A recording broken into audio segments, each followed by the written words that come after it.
Hi, I'm Rachel. Welcome to day 90 of our 365-day Bible reading plan. Today's reading is titled, David Spares Saul's Life. We will be reading 1 Samuel chapter 24, verses 1 through 22 in the New Living Translation. After Saul returned from fighting the Philistines, he was told that David had gone into the wilderness of En-Gedi. So Saul chose 3,000 elite troops from all Israel and went to search for David and his men near the rocks of the wild goats. At the place where the road passes some sheepfolds, Saul went into a cave to relieve himself. But as it happened, David and his men were hiding farther back in the very cave. Now's your opportunity, David's men whispered to him. Today, the Lord is telling you, I will certainly put your enemy into your power to do with as you wish. So David crept forward and cut off a piece of the hem of Saul's robe. But then David's conscience began bothering him because he had cut Saul's robe. He said to his men, The Lord forbid that I should do this to my lord the king. I shouldn't attack the Lord's anointed one, for the Lord himself has chosen him. So David restrained his men and did not let them kill Saul. After Saul had left the cave and gone on his way, David came out and shouted after him, My lord the king. And when Saul looked around, David bowed low before him. Then he shouted to Saul, Why do you listen to the people who say I am trying to harm you? This very day you can see with your own eyes it isn't true. For the Lord placed you at my mercy back there in the cave. Some of my men told me to kill you, but I spared you. For I said, I will never harm the king.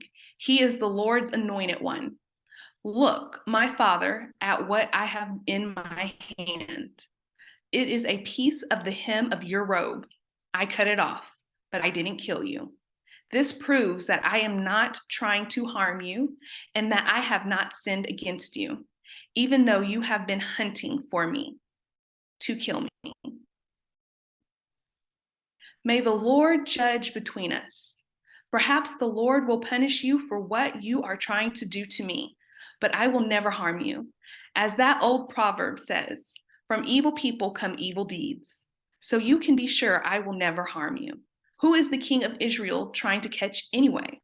Should he spend his time chasing one who is as worthless as a dead dog or a single flea? May the Lord therefore judge which of us is right and punish the guilty one. He is my advocate, and he will rescue me from your power.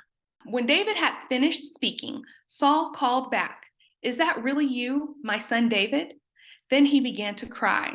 And he said to David, You are a better man than I, for you have repaid me good for evil. Yes, you have been amazingly kind to me today. For when the Lord put me in a place where you could have killed me, you didn't do it. Who else would let this enemy get away when he had him in his power? May the Lord reward you well for the kindness you have shown me today. And now I realize that you are surely going to be king, and that the kingdom of Israel will flourish under your rule.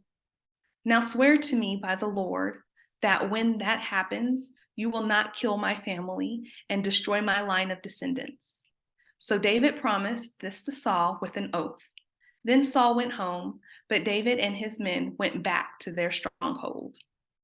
Thanks for joining us for today's reading. And remember, everyone has an invitation to sit at Jesus' table. We hope you'll find your story and purpose in God's story.